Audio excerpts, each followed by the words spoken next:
श्री हरिवंश श्री राधा वल्लभ श्री हरिवंश। जीव के मन में स्वाभाविक ही प्रेम का स्रोत है, क्योंकि जीव परमानंद स्वरूप परम प्रेम रूप भगवान का ही सनातन चिदंश है।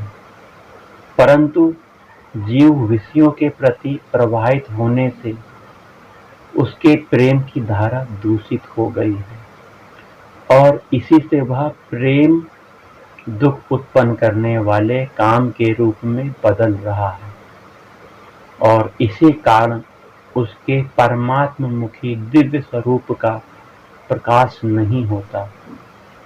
प्रेम के दिव्य स्वरूप के प्रकाश के लिए उसकी विषयाभिमुखी गति को पलटकर ईश्वर के सन्मुख करने की आवश्यकता है। इसके लिए हमें दो उपाय करने चाहिए। पहला उपाय विषयों का स्वरूप से त्याग करना चाहिए और विषयों की आसक्ति का भी त्याग करना चाहिए। जो लोग यह मानते हैं कि विषयों में आसक्त रहते और यथेच अमर्यादित विषयों का संग्रह और उपभोग करते हुए भी भगवत प्राप्ति हो जाएगी, अथवा भगवत भक्ति के मार्ग में विषय और विषयासक्ति के त्याग की कोई आवश्यकता नहीं है, तो वे बहुत बड़ी भूल में हैं। भक्ति में तो अपने भोग के लिए कोई वस्तु रह नहीं जाती। जब भोगता ही कोई नहीं रहता, तब भोग्य वस्तु कहाँ से रहे भैया। वहां तो एकमात्र प्राणाधार भगवान श्री कृष्ण श्री राधा वल्लभ लाल ही सर्वभोक्ता हैं और हम अपने समस्त अंगों समस्त सामग्रियों सहित भगवान के भोग्य हैं। एकमात्र वे ही पुरुष हैं, भगवान श्री कृष्ण ही पुरुष हैं और सब उनकी भोग्य प्रकृति है। ऐसी अवस्था में भक्त का अपना कोई भोग्य विषय रहे ही नहीं जाता। इसको यदि ऊंची स्थिति कहकर कोई इससे बचना चाहे तो उसे भी साधन काल में विषयों का और विषय आसक्ति का यथासाध्य उत्तरोत्तर त्याग करना ही पड़ता है। शरीर विषय भोग में लगा होगा और मन विषयों में आसक्त रहेगा, तो फिर प्रियतम भगवान श्री कृष्ण श्री राधा वल्लभ लाल की सेवा किस तन मन से होगी, जरा विचार कीजिए। अतः विषय त्याग की बड़ी भारी आवश्यकता है।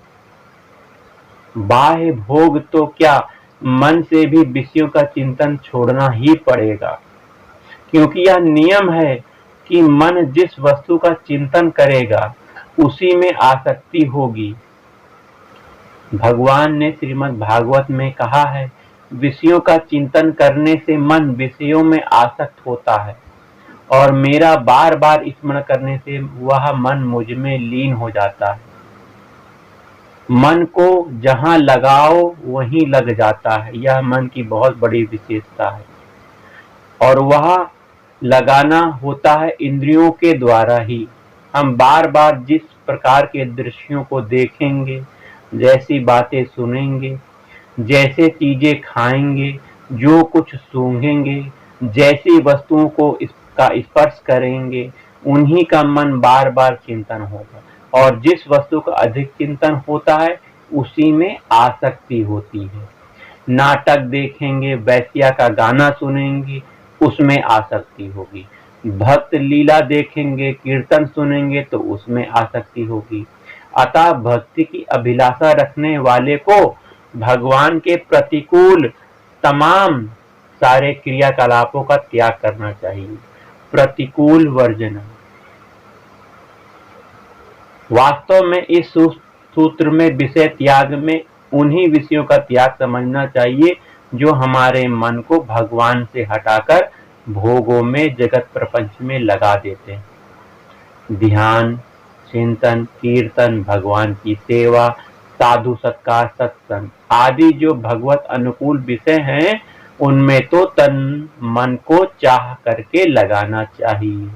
और जिन विषयों के संग्रह और सेवन की शरीर यात्रा या कुटुंब पोषण के लिए नितांत आवश्यकता है, उनका भी यथासंभव बहुत ही थोड़े मात्रा में परिमाण में संग्रह सेवन करना भी चाहिए, वह भी शास्त्रों के अनुकूल और ईश्वर की आज्ञा समझकर।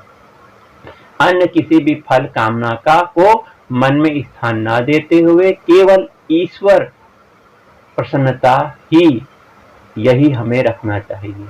इस प्रकार से किया हुआ विषय सेवन भी विषय त्याग के समान ही समझा जाता है। केवल बाहर से किसी विषय का त्याग कर दिया जाए और मन में उसका चिंतन स्मरण बना रहे तो यह यथार्थ त्याग नहीं है। इसीलिए सूत्र में विषय त्याग के साथ साथ आसक्ति त्याग की आवश्यकता बताई है। विषयासक्ति और विषय दोनों का त्याग का नाम ही त्याग है। इसमें विषय अनुराग का त्याग होगा। विषय अनुराग से रहित हृदय ही भगवत प्रेम दिव्य धाम बन सकता है। भगवत प्रेम की प्राप्ति होने पर तो विषय का त्याग स्वाभाविक ही रहता है।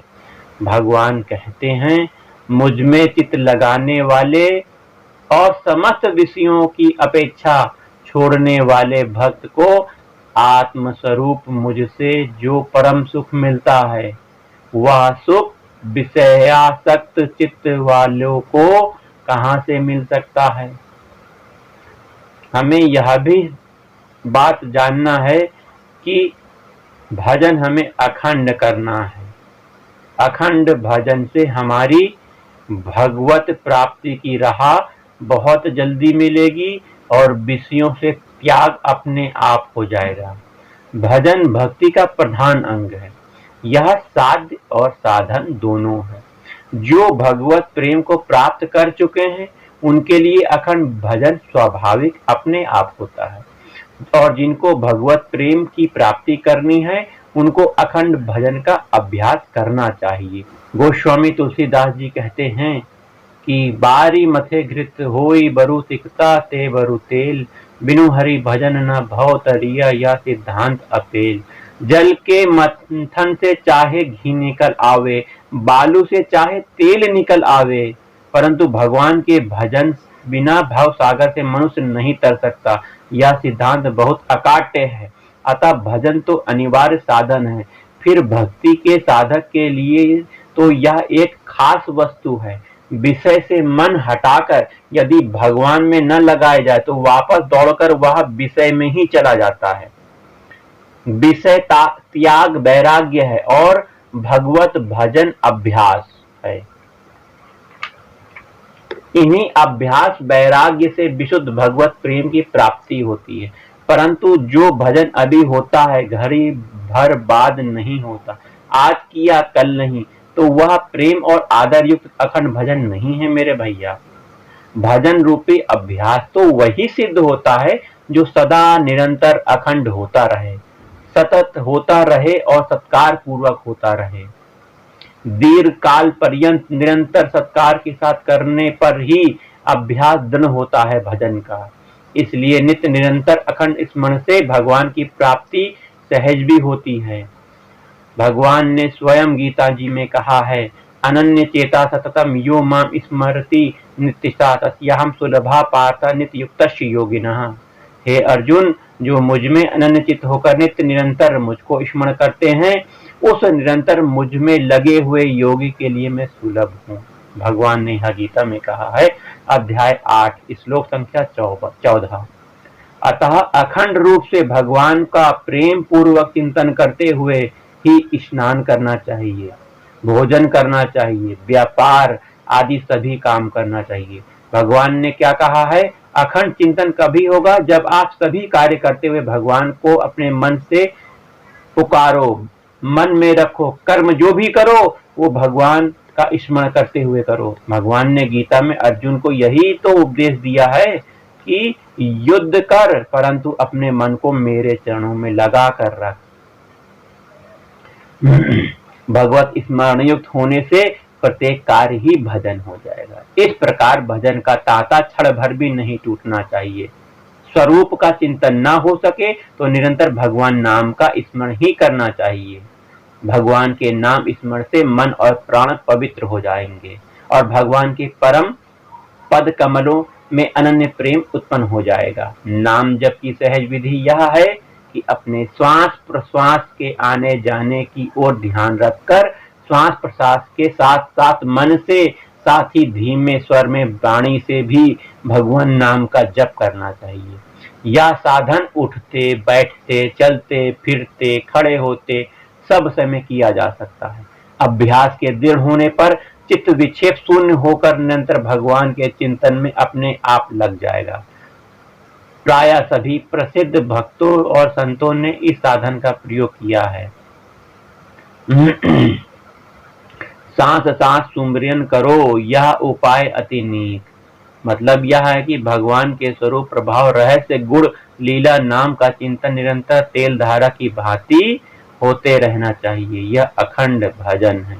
मन से तो नित्य भगवान का चिंतन करना ही चाहिए, परंतु कान और वाणी से भी सदा सर्वदा लोगों के बीच में भी भगवान का गुण सुनना चाहिए और कहना चाहिए। मन से भगवत चिंतन की चेष्टा तभी सफल होती है जब हमारी इंद्रियां भी भगवत संबंधी कार्यों में लगी होती हैं। सभी कार्यों का प्राय आधार होता है सुनना और बोलना। यदि कानों से सदा विषयों की चर्चा हो रहेगी, वाणी से सदा विषयों की बातें की जाएंगी, तो मन से भगवान का चिंतन होना संभव नहीं है। परंतु यदि कान और आपके जीवा भगवान में लगे रहेंगे, उन्हें दूसरे कार्यों के लिए फुर्सत ही नहीं मिलेगी, तो अनन्य इंद्रियां और मन भी स्वतः भगवत परायण हो जाएंगी। अतः कान और जीव को भी भगवान के नाम गुण लीला आदि के सुनने और गाने में निरंतर लगाए रखना चाहिए। यही जीवन को सफल बनाने के साधन है। केवल जीवित रहने, श्वास लेने, खाने और मैथुन करने आदि में ही जीवन की सफलता मानी जाए तो क्या वृक्ष जीवित नहीं रहते?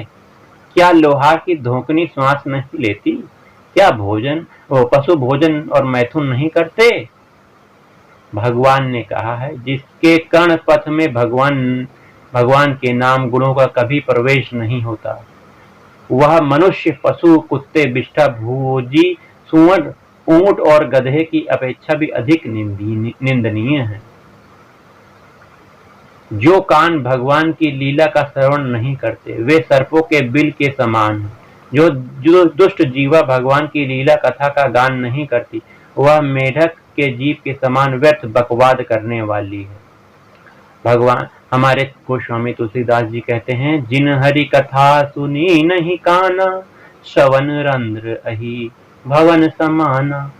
जो नहीं करई राम गुण गाना, जीह सो दादुर जीह समाना। जिस वाणी से भगवान की कथा न कही जाकर विषयों की बुरी बातें कही जाती हैं, वह वाणी असत और व्यर्थ है। जिन वचनों में भगवान के गुणों को प्रकट किया जाता है, पुण्य कीर्ति भगवान का यश का वर्णन किया जाता है, वास्तव में वही वचन सत्य हैं, वही मंगल रूप हैं, वही पुण्य हैं, वही मनोहर हैं, वही रुचिर हैं, वही नित्य नए नए रसमय हैं, वही सदा मन को महान आनंद देने वाले हैं, वही मनुष्य को शोक रूपी समुद्र को सुखाने वाले। अतः कानों से भगवान के गुण और नामों का श्रवण, वाणी से उनका कीर्तन करना चाहिए। ऐसा नियम हमें बना लेना चाहिए कि हमें अपनी सभी इंद्रियों को भगवान में लगाना है, ना कि विषयों में। विषयों में लगाएंगे तो हम भगवान से विमुख हो जाएंगे। भगवान कहते हैं, जो लोग मुझ में मन लगाकर श्रद्धा और आदर के साथ मेरी नाम गुण लीला कथा को सुनते हैं, गाते हैं, उनका अनुमोदन करते हैं, उनकी मुझ में अनन्य भक्ति हो जाती है। श्री भगवान सुखदेव कहते हैं, हे राजन, जो मनुष्य देव भगवान के दिव्य जन्म कर्मों का श्रद्धा पूर्वक कीर्तन करता है, वह समस्त पापों से छूट जाता है। भगवान हरि के अति मनोहर कल्याणकारी अवतार पराक्रम बाल लीलाओं को सुनने तथा उसके गान से मनुष्य परम हंसों की गति रूप भगवान में पराभक्ति को प्राप्त होता है। भगवान कहते हैं, इस प्रकार मुझ अनंत गुण संपन्न सच्चिदानंद घन ब्रह्म में भक्ति हो जाने पर फिर उस साधु पुरुष को और कौन सी वस्तु प्राप्त करनी बाकी रह जाती, अर्थात वह कृतार्थ हो जाता है। भगवान के नाम श्रवण और कीर्तन का महान फल होता है। जहाँ तक भगवान के नाम की ध्वनि पहुंचती है वहां तक का वातावरण पवित्र हो जाता है। मृत्यु काल के अंतिम श्वास में भगवान के नाम किसी भी भाव से जिसके मुंह से निकल जाता है उसको परम पद प्राप्त होता है। भगवान के नाम का जहाँ कीर्तन होता है वहां यमदूत नहीं जा सकते। अतएव 10 नाम अपराधों से बचते हुए भगवान के नाम कीर्तन और श्रवण अवश्य करना चाहिए। 10 नाम अपराध आपको याद होने चाहिए। क्या क्या नाम अपराध है? संतों की हमें निंदा नहीं करनी चाहिए। भगवान के नाम में छोटे बड़े का भेद का भाव हमें नहीं होना चाहिए। गुरु का अपमान नहीं करना चाहिए। शास्त्र निंदा नहीं करने चाहिए। नाम में अर्थवाद नहीं करना चाहिए। नाम का सहारा लेकर पाप नहीं करना चाहिए। धर्म व्रत दान यज्ञ आदि के समय नाम की तुलना के साथ नाम की तुलना नहीं करनी चाहिए। अश्रद्धालु हरि विमुख और सुनना ना चाहने वाले को नाम का उपदेश नहीं करना चाहिए। नाम के महात्म को सुनकर भी उसमें प्रेम नहीं करना ये नामापराध है। अहंकार ममता भोग आदि विषयों से आसक्त हो रहना चाहिए। इस प्रकार 10 नामा अपराध से बचते हुए भगवान के नाम का जप कीर्तन श्रवण अवश्य करना चाहिए। पुत्र आदि के नाम संकेत से परिहास में स्तोभ या अवहेलना से भी भगवान का नाम लेने से समस्त पाप नष्ट हो जाते हैं। अज्ञान अर्थात ज्ञान पूर्वक लिया गया पुण्य श्लोक भगवान का नाम मनुष्य के पाप को उस प्रकार जला देता है जैसे अग्नि में किसी प्रकार से भी डाला हुआ ईंधन भस्म हो जाता है। अतः भगवान के नाम की बहुत बड़ी महिमा है। नाम डोरी है और भगवान पतंग है। इस नाम को पकड़कर हम भगवान की प्राप्ति कर सकते हैं। डोरी धीरे धीरे खींचेंगे और पतंग रूपी भगवान हमारे पास आ जाएंगे। इसलिए नाम का सहारा लेकर हम परम पवित्र हो सकते हैं। नाम के बल से हम संसार के सभी सुखों को प्राप्त कर सकते हैं, क्योंकि वास्तविक सुख भगवान है। भगवान जब हमारे पास आ जाएंगे तो संसार का सबसे बड़ा सुख हमें प्राप्त हो जाएगा। हमें अपने योगक्षेम की वहम की चिंता नहीं होनी चाहिए कि हमारा भरण पोषण कैसे हो जाएगा। हमें अनन्य भाव से भगवान के भरोसे हो जाना चाहिए, आश्रित हो जाना चाहिए। आश्रित को किसी बात की चिंता नहीं होनी चाहिए। भगवान के शरणागत की भगवान स्वयं रक्षा करते हैं, योगक्षेम वहन करते हैं।